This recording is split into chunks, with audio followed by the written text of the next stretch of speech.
O presente trabalho tem como objetivo descrever a anexação de Caiena e banda oriental do Rio da Plata pelo príncipe regente português Dom João VI. Essas ações foram reações, em grandes partes, à Guerra Napoleônica sendo travadas na Europa, além do posicionamento do Império Português em oposições aos impérios francês e espanhol na época aliados. Ambas campanhas militares também ocorreram durante a estadia da corte portuguesa no Rio de Janeiro, tornada a cidade capital do Império Português após a invasão de Portugal pelos franceses. Por início, houve a anexação de Caiena a norte do Brasil. Caiena era a capital da Guiné Francesa, a única colônia francesa estabelecida na América do Sul. A invasão desse território, portanto, servia como uma forma de represália a Napoleão por ter entrado em guerra com Portugal. Em 1808, o governo português decretou guerra contra esse território francês. Em uma expedição de 800 homens foi invadida para Caiena. Caiena, sendo uma cidade no litoral e no estuário do rio, estava imensamente exposta a uma investida naval, algo que as forças anglo-lusitanas puderam explorar. Após batalhas com exércitos residentes de Caiena de 900 homens, os portugueses, juntos com reforços navais ingleses, foram vitoriosos. No dia 12 de janeiro de 1809, Caiena se rendeu. Da colônia foram extraídas imensas quantidades de produtos de valor comercial e acadêmico, como mudas de plantas que expediram o Jardim Botânico do Rio de Janeiro e bens de tropicais. A ocupação terminou com a devolução da colônia aos franceses com o Congresso de Viena de 1814 a 1815, na qual fronteiras das nações europeias e suas colônias foram restabelecidas. A anexação da banda oriental do Rio da Prata, em contrapartida, foi feita com o objetivo de estabelecer domínio português permanente na região. Atualmente, o Uruguai, Dom João via a conquista da banda oriental como um passo necessário para a expansão do Brasil, além de mitigar a expansão de potências rivais sul-americanas, como o governo autônomo estabelecido na região da Argentina com a sua capital em Buenos Aires, no ex-vice-reino da Prata, protegendo, portanto, as províncias do sul do Brasil.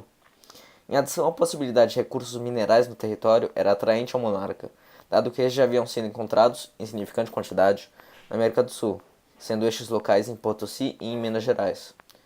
Como justificação para as campanhas contra a banda oriental, posteriormente chamada de Cisplatina, Dom João usou a aliança da Espanha com a França.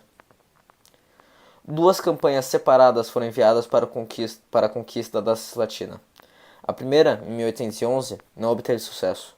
Após o Congresso de Viena em 1814 e 15, com a restauração da monarquia espanhola, Dom João iniciou a temer a criação de um bloco espanhol de forte poder e com a capacidade de expandir suas fronteiras.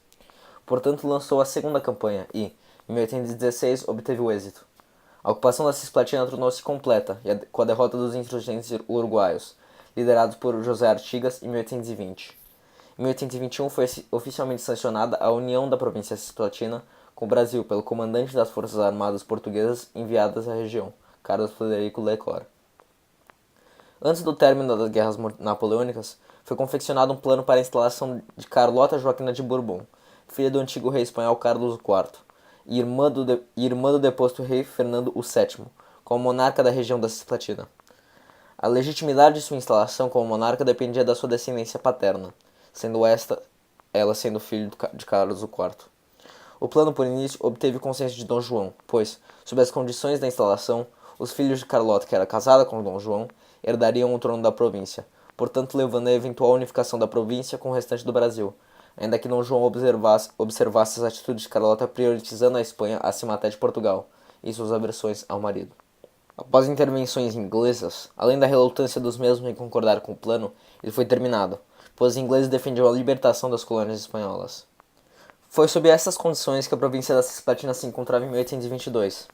Ambas campanhas militares de anexação foram contra inimigos portugueses, mas as duas tiveram consequências extremamente diferentes para os territórios envolvidos. Como defende Ciro Flammarion Cardoso, professor de História da Universidade Federal Fluminense, o ataque a Caiena, com o apoio britânico, foi o gesto possível dos lusos brasileiros após a declaração de guerra à França, no 1º de maio de 1808, no Rio de Janeiro, pelo príncipe regente Dom João. Eles não pretendiam manter esse território, como dita a Carta de Marquês de Aguiar, As instruções das autoridades luso-paraenses de Caiana para a eventualidade de um ataque naval francês era que efetuassem uma defesa simbólica, rendendo-se a seguir e entregando a colônia incondicionalmente.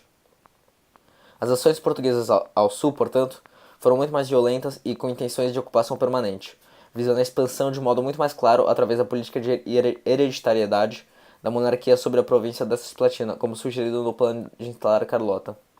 Desta maneira, a política externa joanina teve a capacidade de explorar os conflitos na Europa para ambos conquistar territórios já alvejados pelo Império Português, sendo este o exemplo a Cisplatina, como para a ocupação e pilhagem de territórios isentos de demasiado interesse português, como Caiena.